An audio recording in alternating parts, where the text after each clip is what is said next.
There is a small, dark object, barely longer than a fingernail, which for centuries was worth more than its weight in gold. It was not a precious stone, nor a rare metal. It was a flower bud that never managed to open. That is, in essence, a clove. Not a flower, but the interrupted promise of a flower harvested just before what was supposed to happen occurred.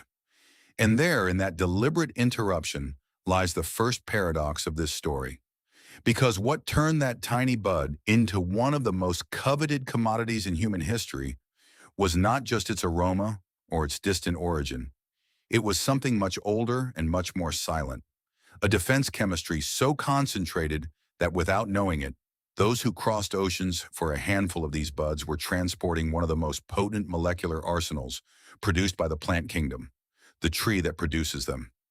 Syzygium aromaticum is an evergreen of the Myrtaceae family, native to a specific archipelago in present-day Indonesia, the Maluku Islands, a place that for centuries was known in world trade simply as the Spice Islands.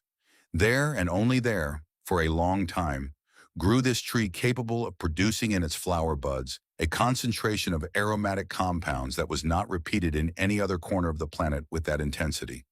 What is collected today as a spice is not a seed, nor a root, nor a leaf. It is the closed flower bud, gathered before the opening of its petals and dried in the sun until it acquires that brown color and characteristic rigidity. Each clove is literally a flower that the human hand stopped in time. That very restricted geographical origin explains a good part of the commercial history surrounding this species. For centuries, whoever controlled those islands controlled practically the only point of global access to an aroma that Europe, the Middle East, and Asia demanded equally. And successive colonial powers came to fight militarily for the monopoly over that tiny archipelago. But behind that geopolitical dispute, almost always told as a story of greed and maritime routes, there was a biological question that was rarely formulated at the time. Why did such a small flower bud concentrate so much chemical value as to justify such a display of power? The answer was not in the market. It was, as usually happens in biology, within the plant itself. But to understand why that arrested flower has something to say to medicine, one must first ask something more uncomfortable. Why would a plant invest so much metabolic energy in a structure as ephemeral as a flower bud? The answer begins to reveal a biological logic much broader than that of a simple kitchen spice. Plants do not have a nervous system. They cannot flee from an insect that chews them or from a fungus that tries to colonize their tissues. Lacking movement, they develop something different over hundreds of millions of years, an offensive and defensive chemistry built at the molecular level. These substances are known as secondary metabolites, compounds that do not participate directly in the basic growth of the plant, but in its survival against the environment. And within the body of a vegetable, not all tissues receive the same defensive investment. Reproductive structures, those that guarantee the continuity of the species, usually concentrate the most intense chemical defenses, precisely because a flower bud is, in biological terms, the most expensive and most vulnerable bet the plant makes. Losing a leaf is a minor loss. Losing the bud that was to become a flower and then a seed is losing the very possibility of reproducing. That is the first layer of the story, and it is the one that is almost never told. The clove is not fragrant by chance or for decoration. Its intense aroma is the external signal of an internal chemical trench. A heavily armed flower bud, even before having had the opportunity to open.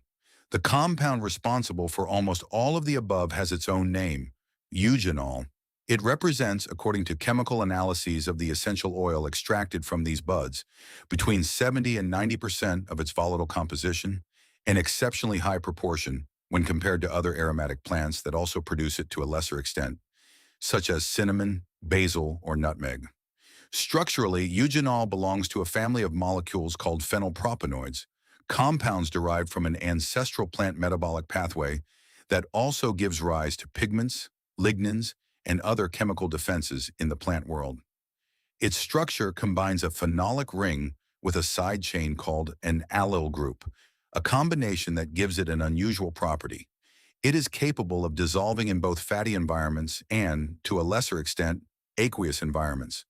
That dual affinity is not a minor technical detail. It is the reason why this molecule can cross biological membranes with an ease that other plant compounds do not have. And here is where the mechanism begins to explain the effect. When eugenol comes into contact with a bacterial or fungal cell, it does not act like a poison that blocks a single function, but as a physical disruptor. It inserts itself directly into the phospholipid bilayer that surrounds the microbial cell and alters its structural organization. That membrane, which under normal conditions maintains a strict electrical and chemical balance between the inside and outside of the cell, begins to lose its integrity. Leaks of potassium ions occur. The energy stored in the form of a proton gradient dissipates, and the cell loses the ability to sustain its basic vital processes. Laboratory studies have observed this effect against a wide spectrum of bacteria, including some strains resistant to multiple antibiotics, as well as against certain fungi. It is essentially the same strategy that the tree uses against the microorganisms that threaten its flower buds before they can open, only now observed under a microscope and for medical research purposes.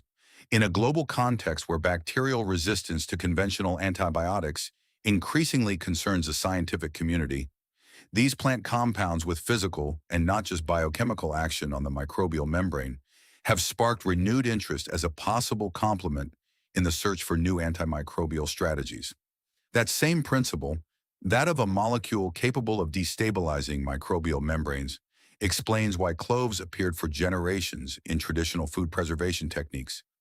Long before industrial refrigeration existed, added to cured meats, pickles, or spice preparations, it not only provided aroma, but also hindered the development of certain microorganisms responsible for spoilage.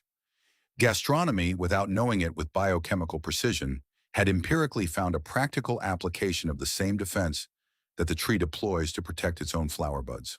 Today, that same property is studied more systematically as a possible natural additive in the food industry, in a context where interest in alternatives to synthetic preservatives is growing. But that was not the property that made the clove famous in human medicine. There is another older one in its documented use that goes directly to the mouth. For more than a century, dentistry has turned to eugenol as a component of temporary dental cements, combining it with zinc oxide to provisionally seal cavities. The reason behind that use is not empty tradition. It is applied pharmacology. Eugenol has the ability to cross dental tissue and reach the pulp, the internal area of the tooth where nerve endings are concentrated. There it interacts with sodium channels in the membrane of sensory neurons, interfering with the transmission of the pain impulse, and at the same time, it acts on vanilloid receptors involved in the perception of pain and heat. Added to this is a second equally relevant mechanism. Eugenol interferes with the synthesis of prostaglandins, molecules responsible for amplifying the inflammatory and pain signal in tissues by inhibiting an enzyme called cyclooxygenase. The result is a localized anesthetic and anti-inflammatory effect that explains with mechanical and not anecdotal precision why for generations this flower bud has been associated with the relief of toothaches. That is so far the firmest ground of this whole story. Documented clinical use, identified mechanism, reproducible effect. But from here, the map becomes more complex, and it is precisely in that complexity where it is advisable to stop carefully, because it is also where real science is most easily distorted into an empty promise. Eugenol is chemically a phenolic compound, and phenolic compounds share a common biochemical characteristic: the ability to neutralize free radicals, unstable molecules that damage cellular structures such as lipids, proteins, and deoxyribonucleic acid. In laboratory tests performed directly on the isolated compound or on clove extracts, this antioxidant capacity is measured and confirmed consistently.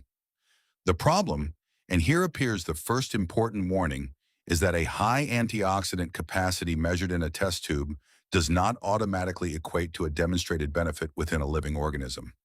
The human body metabolizes, transforms, and eliminates these compounds in ways that a chemical assay cannot replicate.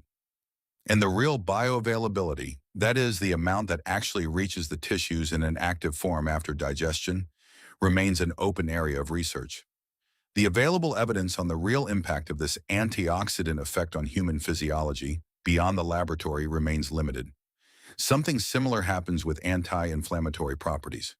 In cellular models and experimental animals, eugenol has shown the capacity to reduce the production of pro-inflammatory molecules and to modulate signaling pathways involved in chronic inflammatory processes, including some investigated in the context of joint diseases. These are consistent findings published in peer-reviewed scientific journals and should not be dismissed as simple curiosities, but it is necessary to be precise about what they mean.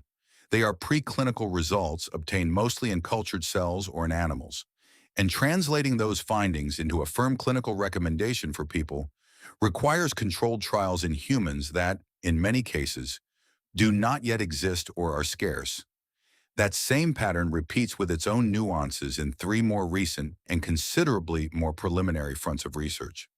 The first explores the role of clove extracts and their bioactive compounds in protecting nerve cells against oxidative stress, with some laboratory studies observing a reduction in cellular damage and interference with the aggregation of certain proteins associated with neurodegenerative processes.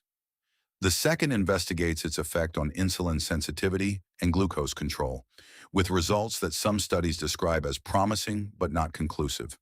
The third, perhaps the most delicate to communicate, examines the ability of eugenol to induce programmed death in cancer cells grown in the laboratory and to interfere with certain cellular signaling pathways involved in tumor growth. In all three cases, the science is being actively investigated, and in all three cases, there is still no consensus on whether those effects observed in isolated cells or in animal models translate into a real, safe, and measurable benefit in people. Confusing a molecule with interesting biological activity with a validated treatment is probably the most frequent and most dangerous error surrounding medicinal plants. And the clove is no exception. In fact, a good part of the popular claims circulating about this flower bud as a remedy for hangovers, mild indigestion, or as a digestive stimulant come from a very old tradition of use, present in both Chinese and Ayurvedic medicine. But they still lack solid scientific evidence confirming their efficacy under current clinical research standards. That does not mean those traditions arose from nothing, nor that they should be completely discarded as objects of study. It simply means that there is a crucial difference between an extended historical use and a demonstrated efficacy, and that this difference is exactly the space where rigorous science must continue to work before turning a tradition into a medical claim. There is still one more layer to this story, and it is the one least told when talking about benefits, that of the limit. Because the same molecule that in small doses acts as a mild antiseptic and localized analgesic behaves completely differently when its concentration increases. The culinary use of cloves, a few whole buds or a pinch of the ground spice in a dish, is considered safe and has accompanied human nutrition for centuries without generating relevant toxicity. The problem appears with the concentrated essential oil. Medical literature has documented cases, especially in young children, of severe poisoning after the accidental ingestion of small amounts of undiluted clove oil, with symptoms including acute liver damage, severe coagulation disorders, seizures, and coma. The same compound that in the dental pulp acts as a local anesthetic behaves at high doses as a direct cytotoxin on liver cells. For that reason, health organizations that regulate the use of food additives have established daily intake limits considered safe for eugenol, and current recommendations are clear. Clove essential oil should never be ingested undiluted or administered to children orally. Added to this is an additional, more subtle but clinically relevant effect that certain studies have described: a possible action of eugenol on platelet aggregation, which could increase the risk of bleeding in people taking anticoagulant medication or preparing for surgery. It is not a minor warning. It is precisely the other side of the same biochemical potency that makes this plant interesting. This dual nature, remedy in one dose and risk in another, is not a contradiction of the clove. It is, in reality, the norm in all pharmacology based on plant compounds, and it is also one of the oldest principles of toxicology. There is no inherently good or bad substance. There is a precise relationship between the dose, the concentration, the route of administration, and the resulting biological effect.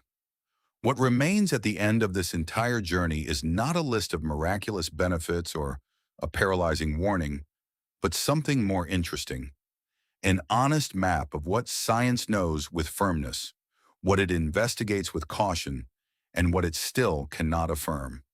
It is known with a solid basis that eugenol interacts directly and measurably with microbial membranes and with the transmission of pain. And that knowledge supports real clinical uses, especially in the dental field.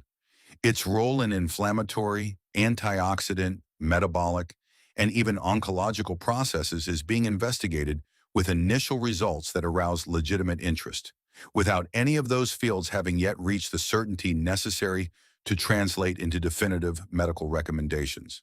And it is still largely unknown how to optimize the dose, the form of extraction, and the bioavailability necessary for those effects observed in the laboratory to be safely and reproducibly converted into real benefits for the human body.